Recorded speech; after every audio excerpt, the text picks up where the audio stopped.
Our dear friend and colleague, Rachel Maddow, the host of the Rachel Maddow Show here on MSNBC. So I did some of the, stuff that makes your ears blush in the last hour. But I want to start with you, with what was objected to and what wasn't. Judge Merchan sustained almost all of the defense's objections, but they weren't about the stuff he's in trouble for legally. I mean, this is about this compressed period between Access Hollywood dropping and Election Day.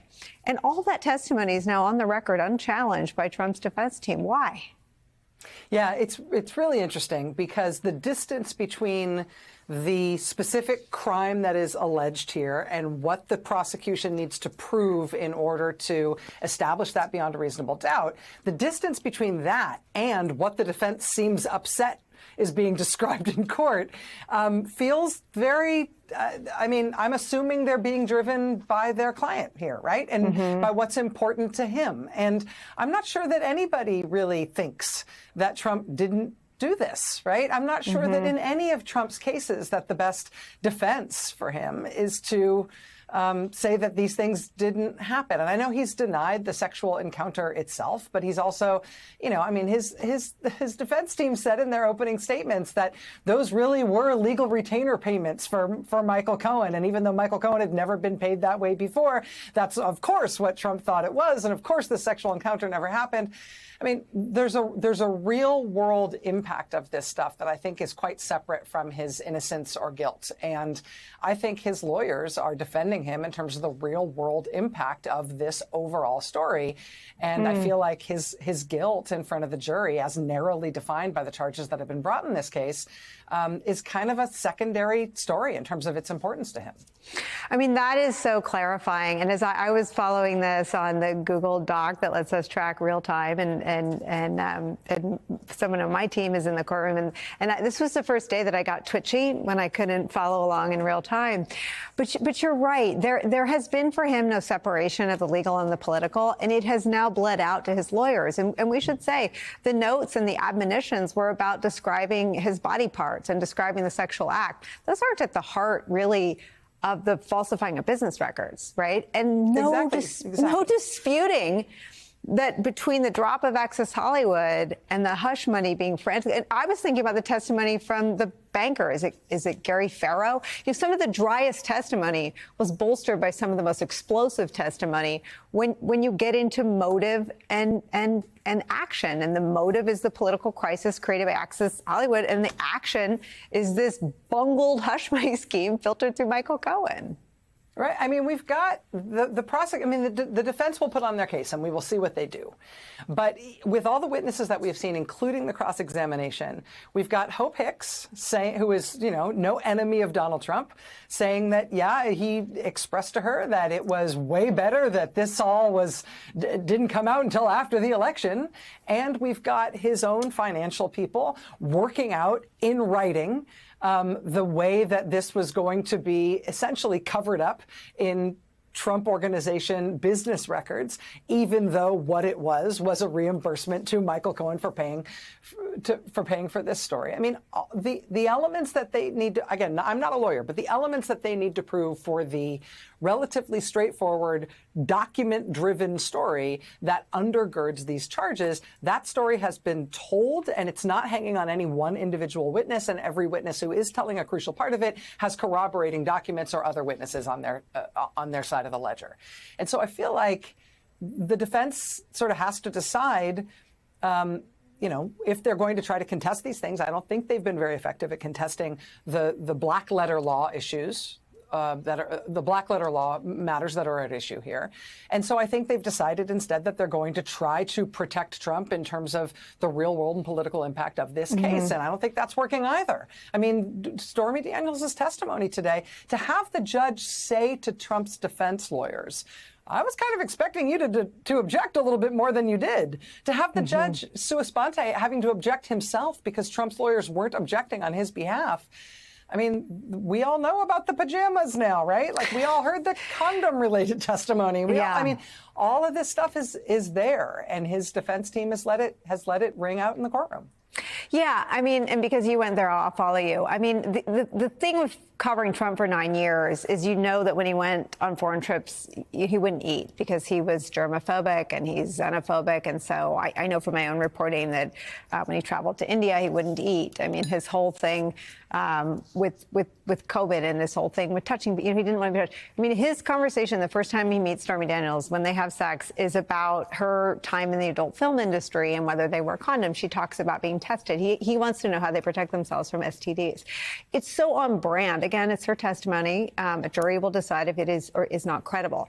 But to your point about the lawyers doing double duty, serving both as his criminal defense team and his political protectors, all that stuff certainly rings true to the broader narrative we've come to know about Donald Trump.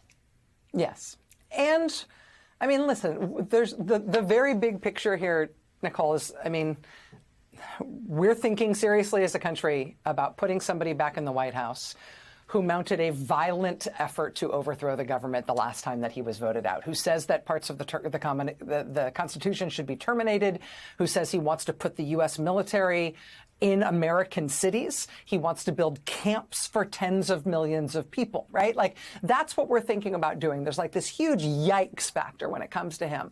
But part of the reason he wants to destroy the rule of law and thinks that parts of the Constitution must be terminated is because in cases like this, where he's facing more than 30 of the more than 80 felonies he's charged with, it just seems plain that the evidence is very, very, very strongly against him. And so on top of the scariness about what he's offering us as a political figure, on top of his likely criminal liability in these multiple criminal trials, we also then just get this yuck factor stuff, right? I mean, he invites her. She's doing a porn company promotion at a golf tournament. His infant son is 4 months old. He has his bodyguard ask her if she'd like to have dinner. So she goes to his room. There is no dinner. He's wearing satin pajamas. She says, get dressed. He tells her, I'll get you onto my reality competition TV show and I will help you cheat at it.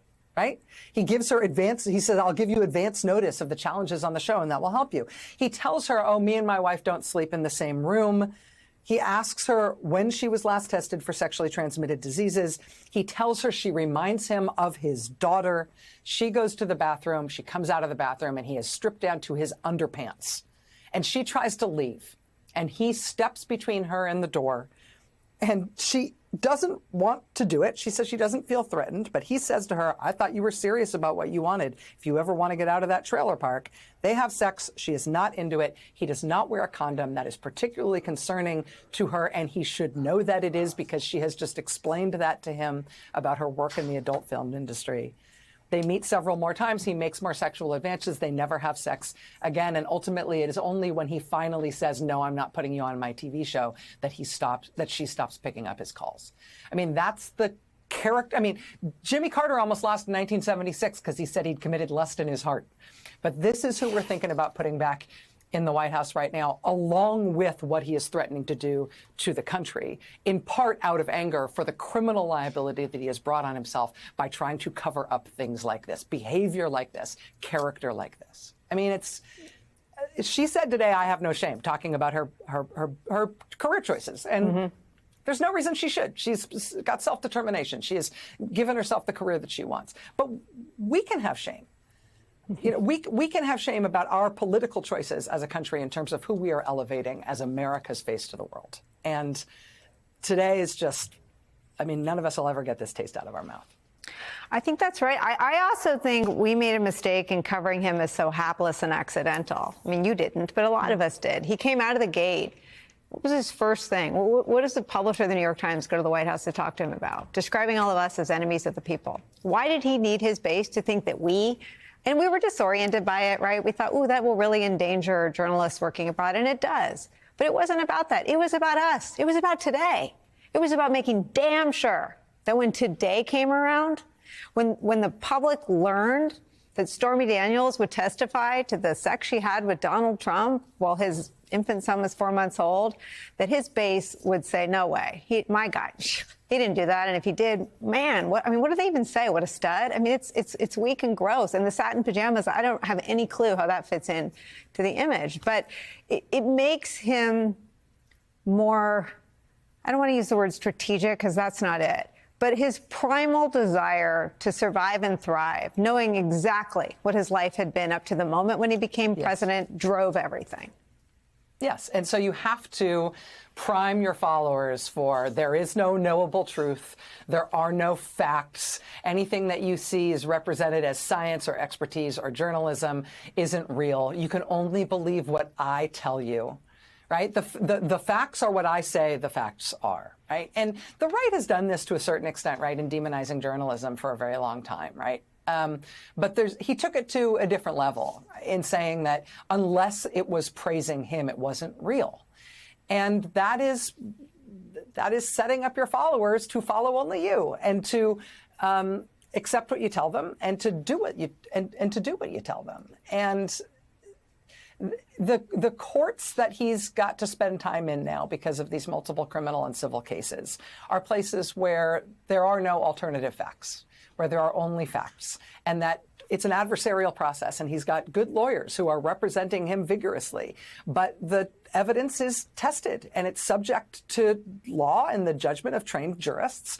And there isn't any way around it other than getting your followers to tune it out and to tell them that this is persecution and that nothing happens in that courtroom is real law. And in order to make that case to the public, you need to make the case that the judicial system in America is bunk and is rigged and is just designed to persecute Donald Trump and his followers, and it therefore must be dismantled. The authoritarian project and the anti-rule of law project are the same project. And you can see on days like today, more clearly than any other times, why that is. Well,